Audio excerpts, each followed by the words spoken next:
Trump will speak in Florida just across from the Alabama border. He is backing controversial Alabama GOP candidate Roy Moore. Two Democratic lawmakers said they would resign this week after claims of inappropriate behavior. Seen Alabama Senate candidate Roy Moore won't join Donald Trump at the president's Florida rally Friday night, just 25 miles from the Yellowhammer state border.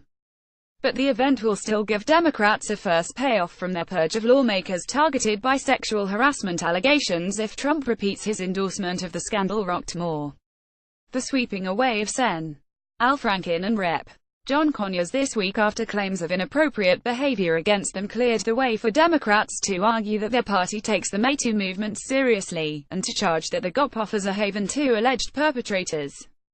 I, of all people, am aware that there is some irony in the fact that I am leaving while a man who has bragged on tape about his history of sexual assault sits in the Oval Office, and a man who has repeatedly preyed on young girls' campaigns for the Senate with the full support of his party, Franken said Thursday, referring to Trump and Moore. The Democrats' strategy will go into overdrive if Moore creates a massive political headache for GOP leaders in Washington by winning the special election on Tuesday, but Trump's rally gives it an early test run. Trump will hold one of his boisterous, colorful and unpredictable rallies in Pensacola, the waterfront city in the Florida Panhandle that shares a media market with Mobile, Alabama. The combination of a rocking Friday night crowd, the end of a contentious political week, and the freedom Trump experiences outside Washington could cause the president to barnstorm into controversial political territory after a week in which his tweeting has been quite restrained by his own wild standards. Pensacola offers Trump a veneer of deniability that he is campaigning directly for the controversial Moore, but also allows him to reach out directly to his grassroots voters in Alabama, in a bid to swell turnout in Tuesday's election. Trump is wildly popular in the deep red state. He crushed his rivals in the 2016 GOP primary by more than 20% and beat Hillary Clinton by nearly 30 points there in the general election. So even if he is able to motivate a couple of thousand Republicans tempted to skip the election because of the allegations against Moore, he could make a difference in the former judge's tight race with Democrat Doug Jones.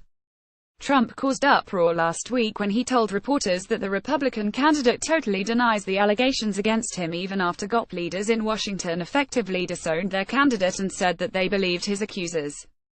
Trump went all in this week, arguing that he could not afford for the already narrow two-vote Republican majority in the Senate to be further whittled down. Democrats' refusal to give even one vote for massive tax cuts is why we need Republican Roy Moore to win in Alabama. We need his vote on stopping crime, illegal immigration, border wall, military, pro-life, VA, Judge's Second Amendment and more. No to Jones, a Pelosi Schumer puppet. Trump tweeted on Monday.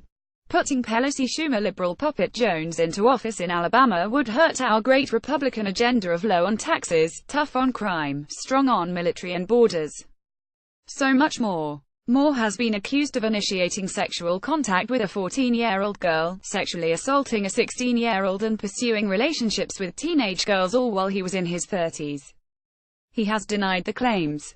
The White House has responded to criticism of Trump's effective endorsement of Moore by saying that the president remains concerned about the allegations. On Thursday, White House Press Secretary Sarah Sanders said, "We think that the allegations are troubling and that ultimately this is something that the people of Alabama should decide." Sanders shrugged off Franken's barb from his resignation speech, saying Trump's comments caught on an Access Hollywood tape released last year boasting about sexually assaulting women were old news. The president addressed the comments back during the campaign, Sanders said Thursday. "We feel strongly that the people of this country also addressed that when they elected Donald Trump to be president.